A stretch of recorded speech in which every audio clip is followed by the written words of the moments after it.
Ce programme vous est présenté par France Bleu Loire-Océan. Première radio sur l'infotrafic en temps réel. À retrouver sur le 101.8. Nous vous présentons la perruche du lac de Grandlieu. Alors ce n'est pas une espèce endémique, c'est la perruche du gardien et elle a quelque chose à nous dire.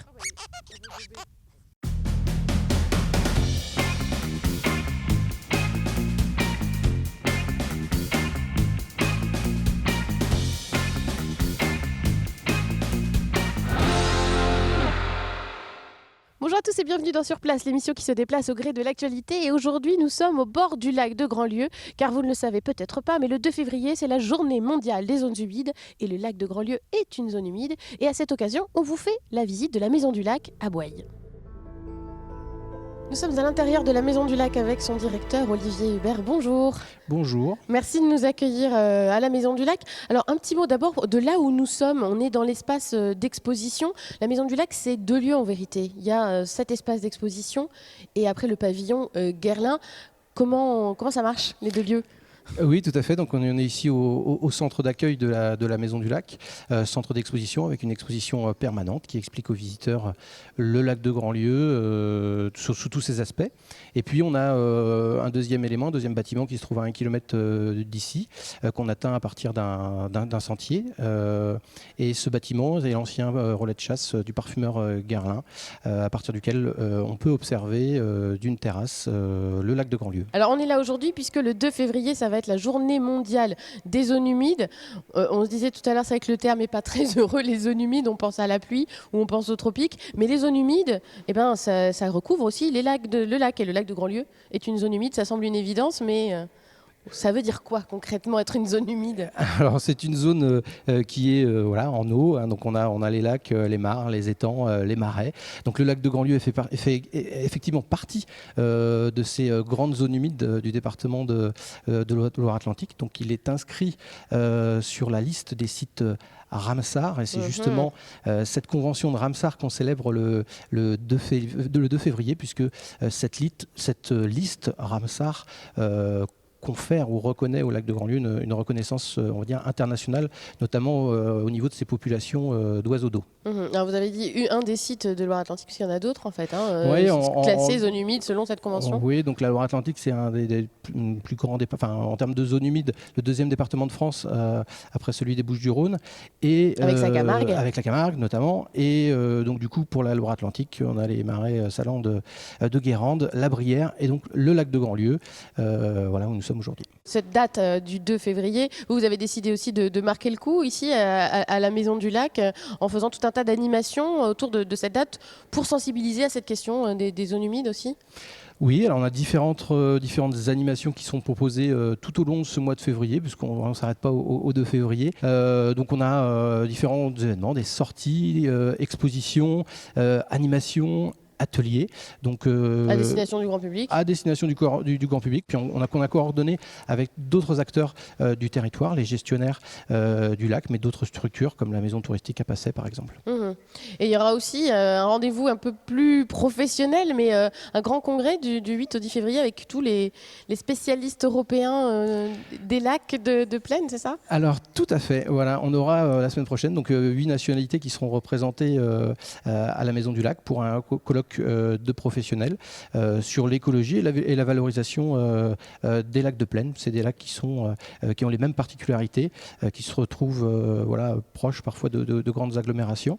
Et donc voilà, c'est des travaux et des échanges de professionnels, mais on a souhaité impliquer le grand public autour de cette rencontre professionnelle, donc y compris les scolaires, puisqu'on accueillera des scolaires en amont de ce colloque, la veille du démarrage, avec des collégiens et des lycéens. Des intervenants viennent du Royaume-Uni pour faire une intervention en anglais auprès de ces lycéens et de ces collégiens. Donc zone humide se dit wetland, on commence à réviser. C'est wetland, et c'est un peu plus joli que zone humide en français, effectivement.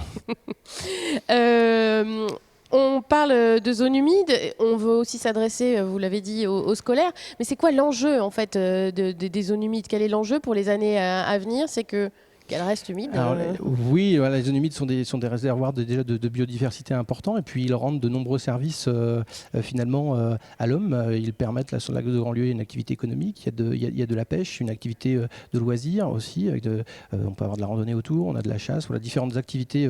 Donc ils rendent des services, ces zones humides, et puis ils sont d'un intérêt écologique voilà, important, notamment parce qu'ils jouent un rôle dans la prévention des inondations.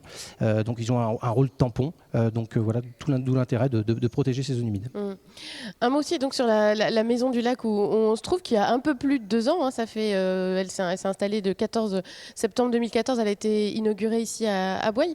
Depuis son ouverture, elle a trouvé son public. Oui, tout à fait. On continue notre évolution. On a atteint les 15 000 visiteurs cette année en 2016. On a doublé la fréquentation sur les scolaires, ce qui était aussi un objectif pour nous, un centre d'éducation, et donc du coup d'accueillir des scolaires de la grande section jusqu'au master, puisqu'on accueille aussi des étudiants de différentes universités de l'Ouest. Merci beaucoup Olivier Hébert pour cette présentation. On va continuer notre exploration de la maison du lac.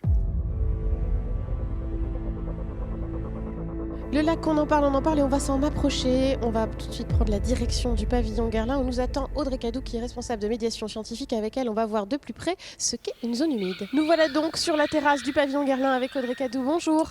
Bonjour. Vous êtes la responsable de médiation scientifique de la maison du lac. Alors, petit 1, on va le dire tout de suite, c'est beau. Voilà, on est face au lac, on a une situation privilégiée quand même. Il y a pire comme travail, je tiens à le dire. C'est ça. Et alors, on est devant ce lac, on est en hiver. Il est exceptionnellement bas quand même, on peut le dire, parce que c'est vrai qu'on apprend que le lac, il change de taille en fonction des saisons.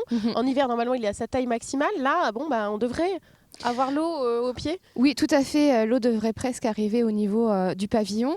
Là, il est exceptionnellement bas dû aux faibles quantités de précipitations qu'on a eues depuis cet été. On a même eu des alertes qualité de l'air dues à l'air sec et aux faibles précipitations. Mais le lac aussi, cette zone humide magnifique qu'est le lac de Grandlieu, en pâtit aussi avec un niveau exceptionnellement bas, à 1,66 m à l'heure actuelle, 50 cm en dessous des années précédentes. De ce que ça devrait être oui, à ce moment de l'année. À cette époque de l'année. Il n'en demeure pas moins que ce lac est une zone humide. Voilà, quand même. Quelles sont les caractéristiques d'une zone humide, à part l'humidité? Évidemment. Mais pourtant, c'est la bonne caractéristique, l'humidité. Effectivement, ce qui caractérise une zone humide, c'est un territoire exploité ou non, où on a de la présence d'eau, salée, douce, saumâtre, de façon superficielle, temporelle et ou temporelle, des sols inondés une partie de l'année. Tout ceci fait partie des zones humides. On peut avoir les lacs, les mares, les rivières, mais également les eaux souterraines, etc. Les marais aussi. Les marais, les lagunes, tout à fait. Alors après, c'est évidemment ce qui caractérise la zone humide, c'est aussi l'habitat, en fait. Le fait qu'elle accueille certaines espèces. Oui, ce qui caractérise ces zones humides, en dehors de l'eau et de l'humidité, c'est que ce sont aussi des habitats naturels d'un grand nombre d'espèces. Ici, à Grandlieu, c'est connu pour ses oiseaux, mais pas seulement. Donc, des espèces d'amphibiens, grenouilles, tritons, mais aussi des mammifères, comme la loutre, qui est une espèce protégée et qui est présente sur Grandlieu. Oui, alors et ces espèces, elles varient en fonction aussi des saisons, justement. Alors pour les oiseaux, tout à fait, puisqu'on a des espèces migratrices qui viennent soit passer l'hiver, soit passer l'été en période de reproduction. Nous avons les spatules blanches qui viennent juste d'arriver justement à l'heure actuelle, mais bon, étant donné le niveau d'eau assez bas, on espère qu'elles resteront quand même cet hiver, cette fin d'hiver sur Grandlieu. Alors, est-ce qu'on est sur une zone humide particulièrement remarquable avec le lac de Grandlieu? Tout à fait. On est sur... Alors, Grandlieu, beaucoup de gens le savent maintenant, c'est le plus grand lac de plaine en hiver, sauf cette année. En ce moment, voilà. De France. Et donc, qui est une zone exceptionnelle, remarquable. C'est un site qui fait partie du réseau Natura 2000, donc un statut de protection européenne. C'est également un site Ramsar, donc reconnu comme zone humide internationale par rapport à la convention Ramsar qui fait l'objet justement de cette journée internationale du 2 février. Donc ça tombe bien, le 2 février c'est la journée mondiale des zones humides et donc nous célébrons entre autres le lac de Grandlieu par de nombreuses activités. Est-ce que le lac de Grandlieu, du fait de ses différentes protections, il est justement protégé, à l'abri des menaces, ou il faut toujours rester vigilant ? Alors, le problème de ces lacs de plaine, c'est qu'ils sont souvent situés dans des zones où on a une forte activité humaine.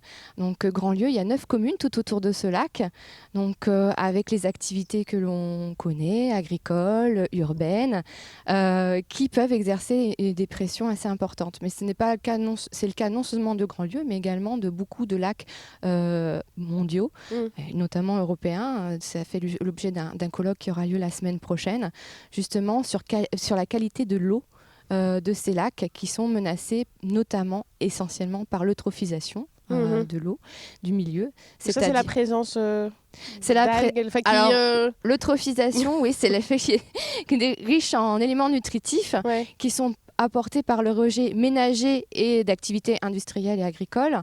Donc, où on retrouve du nitrate et du phosphate en très grande concentration dans les lacs qui entraînent donc la multiplication, comme ce sont des éléments nutritifs, des algues, des végétaux aquatiques et puis un appauvrissement en oxygène de l'eau et donc la mort des poissons et d'autres espèces. Alors, tout au long de l'année, on peut être sensibilisé justement à ces questions des zones humides ici à la Maison du Lac, alors que ce soit au centre d'interprétation ou au pavillon Guerlain où nous nous trouvons. Tout à fait. Mais il y a aussi des choses plus spécifiques à l'occasion de cette journée mondiale des zones humides. On le mentionne. Oui, voilà. On le mentionne. Il y a une soirée de découverte le jeudi 9 février des lacs italiens aussi, oui. Les lacs de Lesina et Gargano.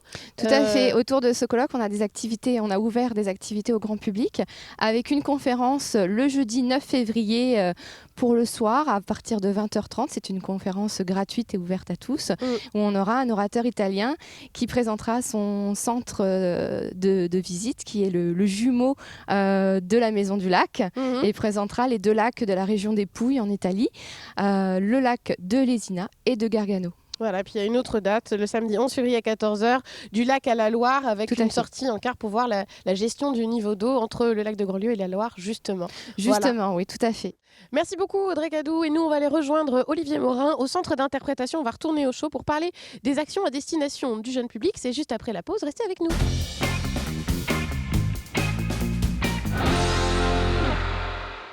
Ce programme vous a été présenté par France Bleu Loire-Océan, première radio sur l'infotrafic en temps réel.